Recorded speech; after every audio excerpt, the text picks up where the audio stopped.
බුදුරජාණන් වහන්සේලා ලෝකෙ පහළ වෙන්නේ ධාතුන් වහන්සේලා විසිරවන්න නම් නෙමෙයි කියලා. එහෙනම් මොකටද ලෝකෙ පහළ වෙන්නේ? ඒ කායන පරමාර්ථය ලෝකයට නිර්මල ධර්මයේ දේශනා කරන එක. ලෝකයට නිවන් මඟ පැහැදිලි කරලා දෙන එක. ලෝක සත්‍යයේ නිවන් දොර ඇරලා දෙන එක තමයි බුදුරජාණන් වහන්සේගේ එකම පරමාර්ථය බවට පත් වෙන්නේ.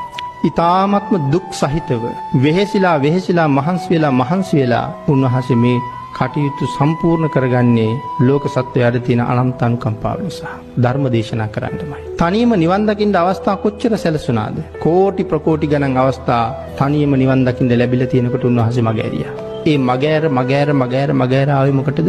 අපි සුවපත් කරවන්නමයි. අපේ නිවන් දොර ඇරලා දෙන්නමයි. ඒ නිර්මල ධර්ම රත්නය ලෝකයට දානය කරන්න උවමනා නිසාමයි. එහෙනම් භාග්‍යතුන් වහන්සේගේ ප්‍රධාන කාර්යභාරය වෙලා තියෙන්නේ ලෝක සත්වයා සසරින් එතර කරන එකයි.